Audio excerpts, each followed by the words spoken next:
Olá! O tema de hoje do Estúdio News é o funcionamento do cérebro. E para conversar com a gente, nós temos a Thaís Gameiro, ela é neurocientista e sócia da Nêmesis, e a Patrícia Ansara, que é psicóloga.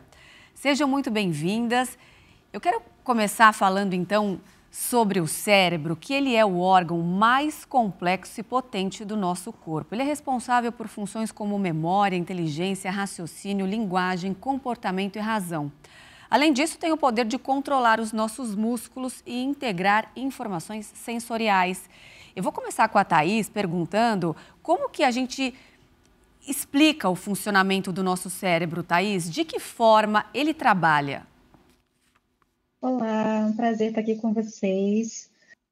Bom, o cérebro é um dos órgãos mais cobiçados, complexos, né? Durante muitos anos ele foi entendido aí como uma grande caixa preta. E só com o avanço da tecnologia que a gente realmente começou a desvendar essa caixa preta, né? Desvendar o seu funcionamento. Eu gosto de fazer a analogia do cérebro como um grande computador, né? Ele que governa tudo que a gente faz, o nosso comportamento. Ele também governa quem a gente é, as nossas memórias, a nossa personalidade, as nossas emoções. Então, realmente, ele é um grande planejador e também um grande executor de tudo que a gente é na nossa rotina, né? Por isso essa analogia com o computador, né? E não é à toa que os computadores, eles são, na verdade, uma tentativa de imitar o nosso cérebro, né? Fazer coisas incríveis como ele é capaz de fazer, como você bem descreveu, uma série de funções. E Patrícia, a gente sempre ouve falar que o cérebro ele vai permanecer mais produtivo e saudável por um longo período de tempo se ele for constantemente desafiado com novos estímulos. Quais são as atividades indicadas para a gente deixar nosso cérebro trabalhando como forma de preservá-lo? Que pergunta boa, não? Acho que tem duas questões aí nessa sua afirmação, né? Acho que primeiro é desafiar o cérebro constantemente, mas também saber que horas que a gente pausa ele, né? Senão ele também, em situação de estresse constante, ele pode ser o vilão da gente. Então, tudo isso que a Thaís trouxe, que você falou, né? Do que ele é responsável, a gente pode prejudicar essas capacidades dele. Mas, como forma de estímulo, né? Eu acho que tem a questão da gente estar sempre se manter numa condição de aprendiz mesmo. Acho que essa é a inteligência nova que vai colocar a gente em constante aprendizado cognitivo, aprendizado sensorial, estímulos criativos, né? E conexão de novos pontos para tomada de decisões mais rápidas, mais inteligentes. Mas nessa condição da gente aprender constantemente. Então, novos instrumentos, leituras, novas conversas, temas que são diferentes daquilo que a gente já está habituado para, principalmente, trazer para dentro da nossa caixinha preta, aí, como a Thaís falou, perspectivas que são diferentes das que a gente já tem, que possam desafiar ele a fazer outros caminhos neurais. Eu acho que por aí, sabe?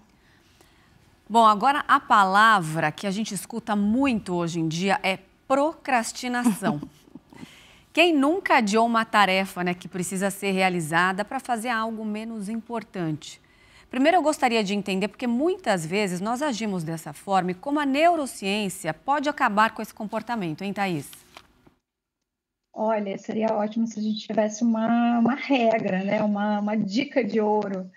A procrastinação, né, essa tendência que a gente tem de deixar as coisas para a última hora, empurrar com a barriga, como a gente diz, alguma tarefa que a gente não quer fazer, ela acaba sendo um comportamento inconsciente, muitas vezes, né? Ou seja, não é uma coisa muito planejada, ela é algo que o nosso comportamento ele vai criando barreiras, desculpas para a gente não fazer aquilo que a gente não quer fazer.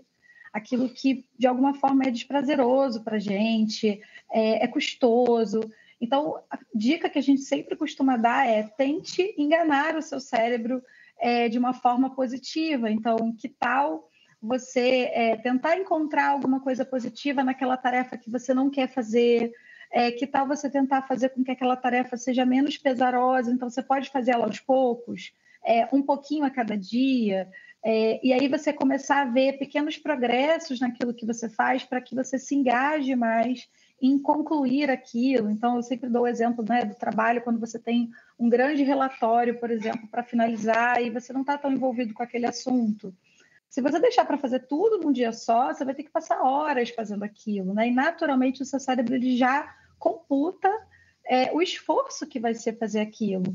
Então, se você, por acaso, puder fazer um pouquinho a cada dia, né, uma página, 2 por dia, se você puder jogar isso ao longo do tempo, fica mais fácil para o seu cérebro entender que aquilo é muito pouco, que o esforço é pequeno, e no final das contas você vai cumprir aquele objetivo maior, né? Então, sempre que você tiver com essa sensação de que você está procrastinando alguma coisa, primeiro tenta identificar se você consegue ver algo de positivo naquilo, para tirar um pouco esse lado mais negativo da tarefa e, claro, sempre que possível, tentar desdobrar isso em pequenas ações que você consegue colocar ao longo do tempo. Isso ajuda a gente a não procrastinar ou a evitar ao máximo a procrastinação. É complicado porque é aquele famoso empurrar com a barriga e depois a gente se sente culpada, né? Nossa, quem nunca, né? Eu acho que pegando até o gancho, assim, por isso que dentro das organizações, eu trabalho muito dentro de organizações, né? A gente fala muito sobre criar rituais de celebração, né? Então, as tarefas dentro das organizações e as demandas e as responsabilidades, elas estão cada vez mais complexas, né?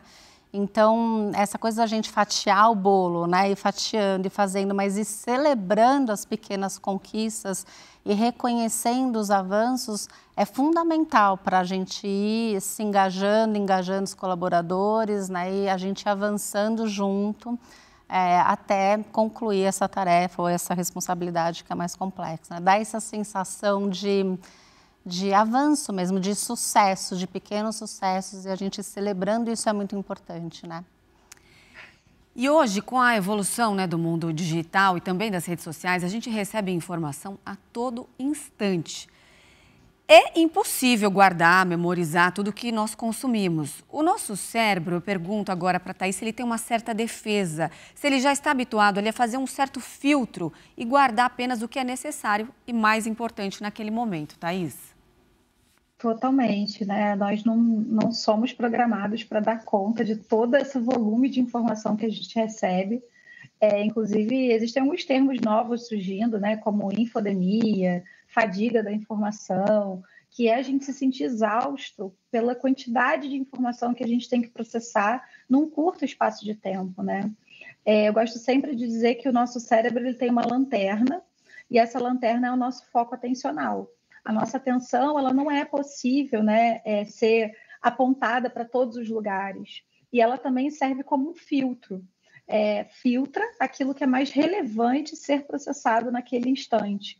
Então, se eu, por exemplo, estou dedicada a uma tarefa de trabalho, eu vou tentar filtrar aquilo que no meu trabalho é mais importante para ser processado naquele momento. Isso significa que outras informações, né, de lazer, da vida pessoal, outras atribuições que eu tenho na minha vida, elas não vão ser priorizadas naquele momento, elas vão ficar negligenciadas, não vão ser processadas intelectualmente falando, né, e nem sensorialmente. Então, é como se aquilo não existisse para mim naquele momento que eu estou focado em outra coisa, fazendo uma determinada tarefa. E isso é necessário, né, porque sem esse filtro, a gente se sente sobrecarregado, existe aí a carga mental, né, a sobrecarga cognitiva, que justamente é essa sensação de que a gente não está dando conta, o nosso HD está lotado e a gente não consegue mais processar nada, e muitas pessoas acabam adoecendo por causa disso. Então, esse filtro, essa seleção do que é importante nesse momento, ela é essencial. Por outro lado, o que a gente percebe é que com esse avanço tecnológico e esse excesso de informação que nós estamos expostos, isso também tem feito com que as pessoas tenham tido dificuldade de prestar atenção nas coisas, né? De usar essa lanterna, de usar esse filtro. Então, a gente vê cada vez mais as pessoas tendo realmente dificuldade de focar. Focar para ler um livro, focar para terminar uma atividade, focar para assistir uma televisão, que seja, né? Assistir um programa até o final. Existe uma inquietude muito grande, uma necessidade de mudança de estímulo muito rápida, especialmente nas gerações mais jovens. Então, é um cuidado, né, que os neurocientistas todos de plantão estão olhando para isso e tentando entender quais são os impactos de longo prazo no nosso cérebro dessa loucura que a gente tem vivido ultimamente. Mas certamente é algo que a gente tem que ficar atento e buscar a melhor forma de lidar, né, com esse excesso de informação. Patrícia, por que o ser humano tem o hábito de esquecer? Todo mundo passa por isso no dia a dia. Quando isso acontece, é sinal de que nós estamos sobrecarregados? Eu acho que, na verdade, acho que pode ser um dos sintomas, né? A sobrecarga mental pode ser um dos sintomas, talvez tenham outras condições aí da saúde, do funcionamento do nosso cérebro, do nosso corpo, enfim. Mas, sem dúvida, a sobrecarga mental é um dos sintomas. Acho que esse estado que coloca a gente constantemente em atenção vai desviando os nossos recursos internos, assim, para a sobrevivência do nosso corpo, assim. Então, esses recursos da memória, esses recursos de fazer uma análise de alguma informação, de tomar uma decisão, de fazer uma construção, né, de uma frase ou de uma ideia, de um pensamento, tudo isso ele vai sendo prejudicado porque em estado de alerta e de tensão, de um estresse, né, a gente vai buscando recursos no nosso corpo para sobreviver. Então, a gente esquece das palavras. Nossa energia psíquica que a gente fala, ela está desviada dessa capacidade de memorização, por exemplo, ou de construção de alguma ideia para a sobrevivência, porque a gente está num estado de atenção. E essa condição que a gente está, esse contexto que a gente está atual, né, na era da informação, coloca a gente nesse estado de atenção o tempo inteiro, das mídias digitais e tudo mais. Tem uma pesquisa recente da Microsoft, que, se eu não me engano, que diz que o nosso tempo de atenção do ser humano hoje é de 8 segundos numa determinada tarefa. É muito pouco. É menos do que um peixinho dourado. É capaz de ficar olhando para você, um peixinho dourado. Ele consegue ficar olhando mais tempo para você do que você num filme, num livro, numa conversa, né? Porque a sua cabeça está sempre com outros diálogos internos do que você tem que responder, do que você tem que fazer, do que você tem que dar conta, né? Naturalmente, isso vai causando uma sobrecarga e a gente vai esquecendo, né, das palavras, das coisas e tudo mais. É assustador porque a gente pergunta onde que nós vamos parar, né? Se a gente diminuir de 8 segundos, o que vai ser da gente, da nossa atenção? Como a gente vem falando, assim como nós somos bombardeados com informações, também nós somos cobrados a produzir a todo momento. Aquele profissional chamado de multitasking ou multitarefas pode até num primeiro momento ser reconhecido como eficiente, mas é possível ter atenção em várias atividades simultâneas, Thaís? Nosso cérebro dá conta disso? Não dá conta disso, né? E geralmente quando eu falo isso, né, nos workshops, nas empresas que eu vou prestar consultoria, é sempre algo que gera muito burburinho, né? Porque isso é um mito. Esse mito de que nós podemos fazer várias coisas ao mesmo tempo, de que esse profissional que é multitasking, ele deveria ser mais valorizado porque ele tem uma super habilidade. Na verdade, nós não temos essa habilidade. Como eu falei, a nossa atenção ela é como uma lanterna e a gente só tem uma. Ela só tem um foco. E até pegando o gancho do que vocês estavam comentando sobre a perda de memória, é um dos sinais de que você não está prestando atenção nas suas atividades, porque se você esqueceu, muito provavelmente é porque você não processou aquela informação com todos os detalhes que ela tem, né? Então, você está no automático, o famoso piloto automático. Quando você entra nesse piloto automático, significa que você não está dando todos os seus recursos para a execução de uma determinada tarefa, e que, logicamente, aquilo não vai entrar no seu cérebro, não vai formar uma nova memória, não vai formar um aprendizado, vai ser tudo superficial. E quando a gente tenta fazer várias coisas ao mesmo tempo, né? Então eu estou aqui falando com vocês, mas estou tentando prestar atenção num e-mail que chegou, estou tentando responder uma mensagem no WhatsApp, estou tentando prestar atenção na conversa que eu estou ouvindo, significa que eu estou desviando essa lanterna para todo lado, né? Então imagina a gente numa sala escura, a sua lanterna ligada, apontada para um determinado local, onde você quer ver os detalhes dali, só que ao invés de você apontar e segurar firme, você fica apontando para todo lado. Significa que você não está processando nada direito, né? E é justamente isso que acontece quando a gente tenta ser multitasking, né? Quando a gente tenta fazer várias coisas ao mesmo tempo. No fundo, você não está fazendo nada direito, Isso gera uma sobrecarga e um estresse desnecessário no nosso sistema, faz com que a gente cometa erros, esqueça, não aprenda, tenha muito retrabalho. Então, de nada adianta essa tentativa, né, de abraçar o mundo com as pernas, como a gente fala. É muito mais eficiente você planejar o seu dia, fazer uma coisa de cada vez, focar a sua atenção, tentar tirar ao máximo as distrações. A gente sabe que não é fácil, é desafiador, mas é um processo que, pouco a pouco, ele vai trazendo muito mais ganho, e é muito comum, né, nas mentorias que eu faço, nos trabalhos que eu faço, junto com a minha equipe, a gente ouvir depois as pessoas falarem para a gente, olha, agora eu sinto que está sobrando tempo, agora eu sinto que eu consigo terminar as minhas tarefas, começar e terminar. Então, o multitasking, ele é um desserviço que a gente fala, né? Não sei quem foi que trouxe isso e que disse que isso era uma boa ideia. É uma construção histórica isso, né? Acho que dentro do ciclo de trabalho, do processo todo de pensamento de gestão, ser multitarefa sempre foi muito valorizado.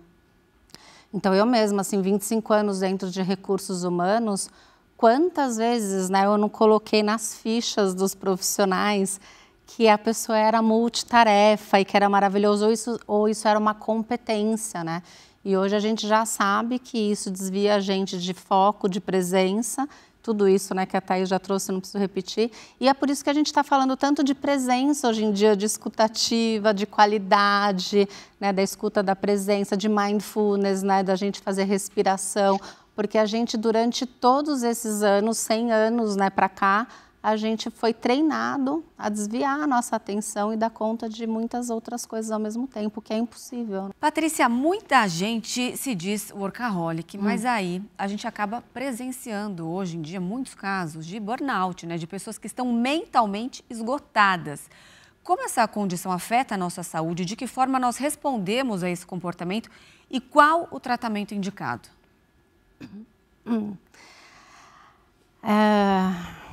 Eu sou uma pessoa que sobreviveu a um burnout. Jura? Então, acho que tem várias coisas que a gente precisa prestar atenção, né? O workaholic, na verdade, é um vício, né? Como um vício qualquer outro, cigarro, bebida, comida, enfim.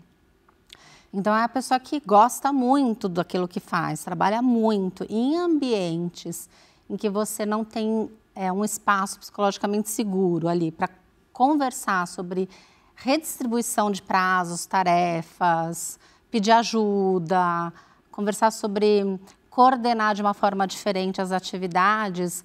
Você que gosta daquilo que faz e está ali querendo dar o seu melhor, vai acabar se sobrecarregando, vai levar esse trabalho para casa, isso vai de alguma forma afetar a qualidade do seu sono, a qualidade da sua alimentação, a qualidade do seu humor, né? Então, você fica com uma irritabilidade mais rápida, né? Uma intolerância também mais alta. Então, as suas relações todas, elas vão, de alguma forma, ser impactadas. Esse estado também de alerta, e essa impossibilidade de você fazer ajustes ou conversar sobre uma readequação, te coloca num estado também de estresse contínuo, que é um estresse mais crônico, né? Então, você começa a colocar mais pressão sobre a sua entrega. Então, de novo, o seu cérebro começa a colocar recursos para te manter viva, e os recursos de memória, de informação, de análise crítica, você já não tem mais, né? Eles começam a ser desviados para te manter, de alguma forma, presente, sobrevivendo, né? Estruturas básicas de sobrevivência. Isso tudo faz com que você performe menos, né? O que te gera uma insatisfação, o que te gera um sentimento de culpa e o que te traz um ciclo muito vicioso, que deixa eu então dar mais de mim porque eu não estou dando conta ou porque não está bom, né? Então, a minha dica isso tudo não é de um dia para o outro, né? Isso é um processo. Então, quem tem burnout, quem já teve burnout, quando olha para trás, consegue identificar onde começou, mas não teve espaço de conversar sobre isso. Então, a primeira coisa, precisa autoconhecimento, entender aonde que como que a gente se comporta, né, em estados de mais ou menos estresse. Se a gente não tem essa percepção, quem são as pessoas ao nosso redor que podem dar essa parada, né, e falar: o que está acontecendo? Olha o que você fez aqui, olha como você se comportou nessa reunião, enfim. Então, dá esses alertas. E a única forma de tratamento é buscar profissionais da saúde especializados, sejam psicólogos, sejam psiquiatra, né? Isso é muito importante falar, eu gosto de ressaltar, porque especialmente para cargos de liderança, de gestão, né, as empresas direcionam para coaches e mentorias, né? E, na verdade, a única forma de tratamento é realmente com uma psicoterapia e um psiquiatra, enfim, no caso de usar remédios, muitas vezes precisa. São os profissionais indicados. Uhum. Thaís, fazer alguns intervalos durante o dia, aquelas pausas, nem que sejam de alguns minutos, para tomar uma água, um café, caminhar 2 minutos, ou mesmo um período de descanso maior, falando aí das férias. Essas pausas são benéficas para o nosso cérebro? Como que elas refletem na nossa produtividade? Muito, muito boa pergunta, e acho que muito conectado com o que a Patrícia estava falando sobre o burnout, né? Acho que muito do que as pessoas às vezes não percebem nesse processo, que é um processo de adoecimento, é que o nosso cérebro precisa de descanso, né? Ele precisa de renovação, ele precisa de restauração, porque ele é um órgão que funciona e que produz substâncias que precisam ser restauradas, né? Que precisam ser reproduzidas de uma outra forma, precisam ser renovadas, e para isso a gente precisa desse descanso. Então, muitas vezes as pessoas, o que a gente percebe na rotina, elas negligenciam o sono, elas negligenciam os intervalos, então sai e entra de reunião sem nenhum intervalo entre um assunto e outro, sem intervalo para comer, né? Então, para fazer um lanche, para almoçar, para sair da tela um pouco, porque a gente está falando ainda de muitas pessoas que fazem trabalhos híbridos, remotos, então é o dia inteiro olhando para a tela do computador. Tudo isso vai gerando um desgaste muito grande, né? E que só atrapalha a nossa performance, né? Em busca da performance máxima, as pessoas negligenciam que elas são humanas e que elas precisam de coisas básicas como o descanso, como os intervalos, como fazer uma atividade física, ainda que por 10, 15 minutos por dia.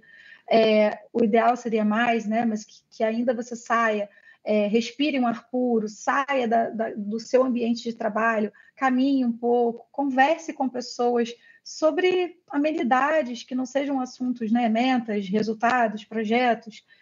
Tudo isso ajuda a restaurar, né? essa atividade cerebral, fazer com que o seu cérebro ative outras regiões que estão envolvidas com nossa capacidade de socialização, de empatia, de gestão emocional. Então, grande parte do processo que leva ao adoecimento mental, seja o burnout ou outro tipo de transtorno, ele acaba sendo efeito de uma baixa interação fisiológica com o nosso próprio corpo. Então, a gente não dá os nutrientes, a gente não dá o espaço necessário para que esse órgão ele se renove, ele se restaure e ative conexões, né, regiões cerebrais que são importantes, por exemplo, para a nossa regulação emocional, para o nosso autoconhecimento. Como é que eu vou pensar em como eu estou me sentindo se eu estou entrando e saindo de reunião sem ter 5 minutos de intervalo?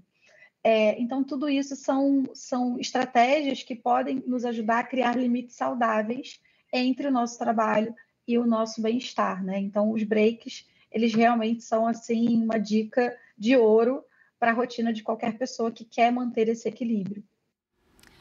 Patrícia, nós citamos o burnout, mas como a Thaís falou, existem outros problemas. Depressão, crise de ansiedade, síndrome do pânico, em pessoas cada vez mais jovens, esses transtornos sendo diagnosticados até mesmo em crianças. O que está acontecendo com o nosso emocional? Com o nosso emocional, eu arriscaria dizer que finalmente a gente está falando sobre ele. Então, acho que a vida inteira a gente negligenciou uma inteligência que é absolutamente importante e essencial para o ser humano, que é a inteligência sociorrelacional. E ela começa a partir da gente perceber o que são os humores, o que são os sentimentos, o que são as emoções, né? Então, em nenhum lugar da nossa vida, em casa, na educação, no trabalho, a gente aprende a falar sobre isso e a dar valor sobre isso. A gente sempre foi muito cobrado a ser muito bom, a ir para o melhor emprego, a ter as melhores notas, a passar de ano, né? A alcançar.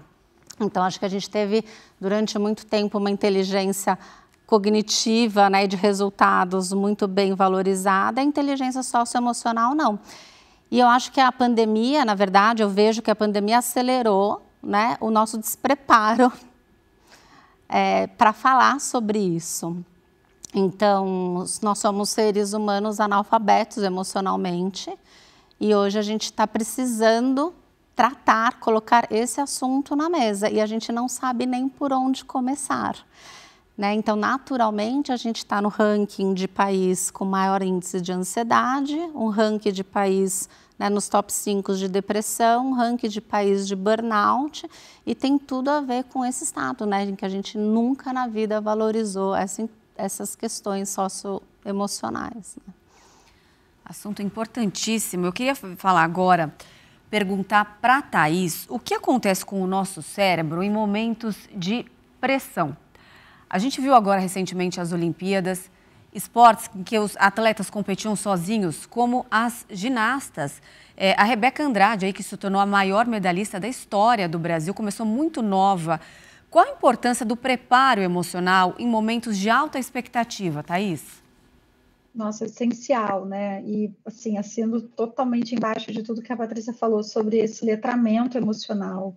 E os atletas, especialmente os atletas de alta performance, existe uma área, né, que é uma aplicação da neurociência para esse tipo de atleta. Então, muitos deles, né, os preparadores, a equipe que suporta esses atletas, é uma equipe que muitas vezes bebe da fonte da neurociência para ajudar esses atletas a terem melhor performance. Porque definitivamente a parte física, motora, ela vai muito bem, obrigada, eles treinam, né, fazem tudo que podem, mas muitas vezes, né, e não é o primeiro nem será o último, é caso de atletas que chegam na hora e muitas vezes não conseguem dar o seu melhor por uma questão emocional. Então, esse preparo, entender como é que o nosso cérebro funciona nessas situações, fazer toda uma reconfiguração cognitiva de interpretação daquela situação, isso é um trabalho de psicoterapia, né, realmente ter um acompanhamento psicológico adequado, falar, elaborar sobre seus medos, seus desafios. Isso tem tudo a ver com esse letramento emocional. É entender que nós não somos mente e corpo, né? É um corpo. A mente, ela faz parte do corpo. O nosso cérebro, ele faz parte desse ser que é único e que sem o equilíbrio emocional, nada do que a gente faz do ponto de vista físico, motor, vai funcionar bem, né? Eventualmente, você se prepara para uma maratona, para uma prova, né? Para uma Olimpíada, e chega na semana, você adoece, né? Você se sente indisposto, você não consegue fazer o seu melhor, a sua cabeça está em outro lugar. Então, é preciso treinar também que recursos você vai utilizar nesse momento, como você vai lidar com o seu emocional, como que você vai equilibrar e guiar o seu lado emocional para que ele ajude a sua performance a ser a melhor possível, né? Entendendo que são processos que nem sempre a gente controla, mas a gente pode aprender sobre eles, a gente pode treinar eles também. E isso exige tempo, exige prática e exige profissionais adequados para fazer isso, assim como a Patrícia falou muito bem sobre a questão do tratamento dos transtornos, né, como o burnout. A gente precisa olhar para isso com um olhar da saúde e entender que existem pessoas preparadas para lidar com esse tipo para ajudar, né, esses profissionais a desenvolver esse tipo de habilidade. Exatamente, a gente está falando aqui de saúde, né? Não só da saúde física, mas também da saúde mental. É um todo, estamos falando de um conjunto. A Thaís falou agora há pouco dessa importância das pausas, se puder fazer um exercício físico, 10, 15 minutos, o ideal seria mais. O exercício físico, alimentação balanceada, um estilo de vida mais saudável, também reflete nas nossas emoções? Deixa o nosso cérebro também mais saudável? Ai, sem dúvida. Quando a gente fala de saúde, a gente fala de uma saúde mais integral, a gente está falando de algumas áreas, que tem a saúde mental, a saúde física, a saúde relacional, a saúde espiritual, a saúde financeira, né? Quantas pessoas, né, não entram em estado de depressão, de ansiedade por uma questão de inadimplência ou de estar devendo, né? De ter um desequilíbrio de financeiro dentro de casa, né? Familiar, financeiro, de orçamento. Então, assim, é esse combinado todo, né, que a gente precisa olhar quando a gente fala de saúde, na verdade. Então, o esporte faz parte da saúde física, um hobby faz parte da gente desenvolver a saúde da inteligência criativa, né, da gente poder trabalhar com ser criativo, espontâneo, brincar, né, voltar com, né, a ter essa leveza, né, das coisas sem regra, experimentação, hobby.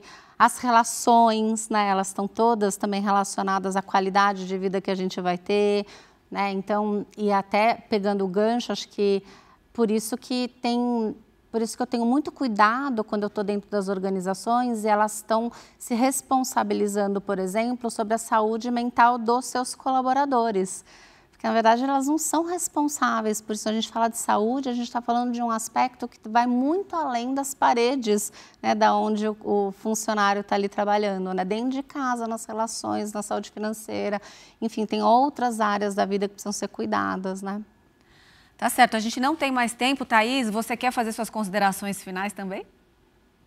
Acho que é importante falar sobre essa questão da alimentação, da atividade física, né? Esse que vocês pontuaram.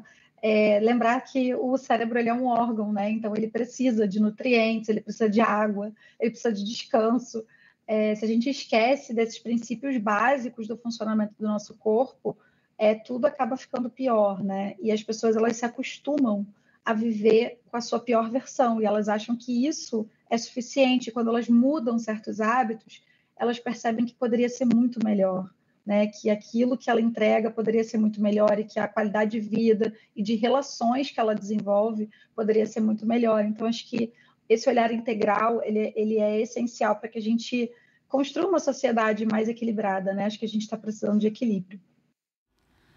Tá certo, eu agradeço vocês pela participação, por todos esses esclarecimentos importantíssimos para a nossa saúde, para o nosso dia a dia. Muito obrigada.